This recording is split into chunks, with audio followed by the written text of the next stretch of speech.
What's going on, Minties? The Uncanny Omar here from Near Mint Condition, and today I'm going to do a quick overview of the Mr. and Mrs. X Volume 2. It's the volume that wraps up the series, and it's a series I don't want people to miss, so please stay tuned.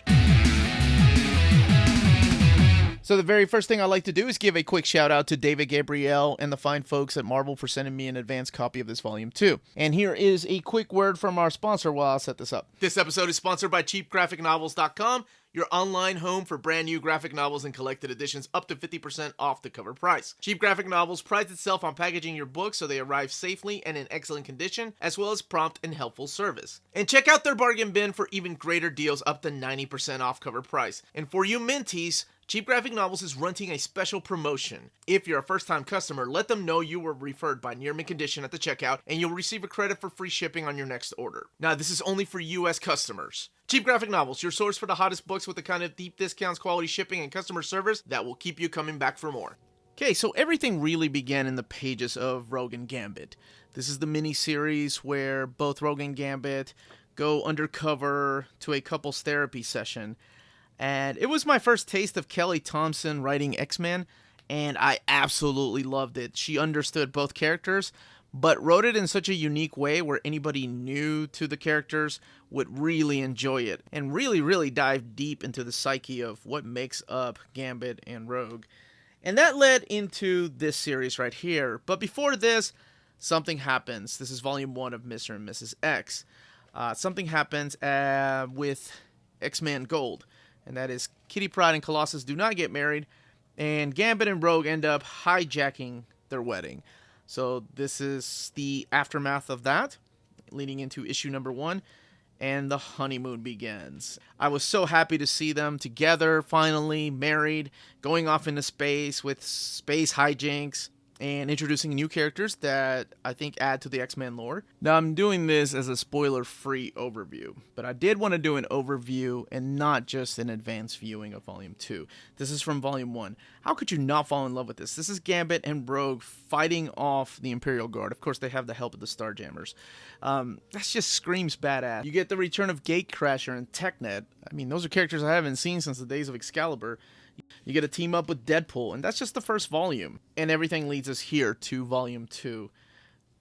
This retails for $17.99 and will be available for sale on August 14th. And, well, depending on where you get your books. Written by Kelly Thompson again, along with Oscar Bazaldua and Javier Pina on art. Covers by Terry Dodson. And one of my most annoying characters in the X-Men lore was always Mojo, but Kelly Thompson just made it work. Now this is collecting issues 7 through 12, and 12 is the final issue because sadly the series got canceled, and I was really upset about that because I wanted the series to continue, but we knew when Jonathan Hickman was coming on board that everything was either going to get canceled or was going to be postponed or put on hiatus. And sadly, this is one of the books that didn't make it. Actually, none of the books made it. Everything got canceled. But everything is getting revamped. But I'd love to see Kelly Thompson come back and tackle the X-Men characters again. She had that short stint on Uncanny X-Men, helping write it weekly.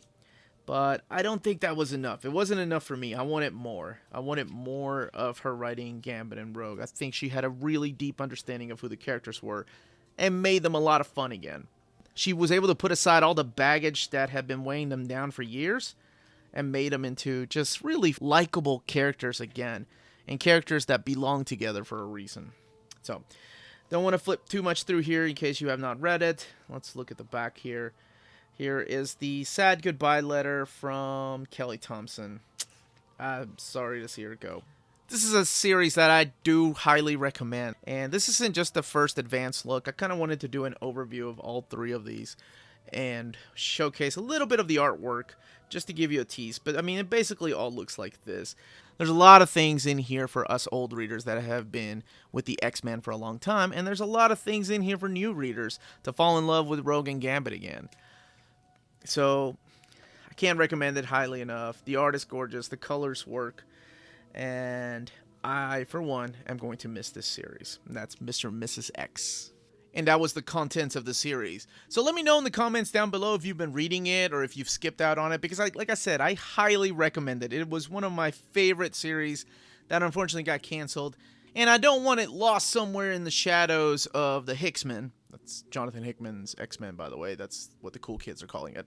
But anyway, it's a series that I strongly recommend. It's all in here in these 3 volumes, so let me know in the comments down below if you're willing to give it a shot. Or if you already got them and plan on getting the 2nd volume of Mr. and Mrs. X because you love the series just as much as I do. Again, this was the Uncanny Omar. Thank you very much for watching.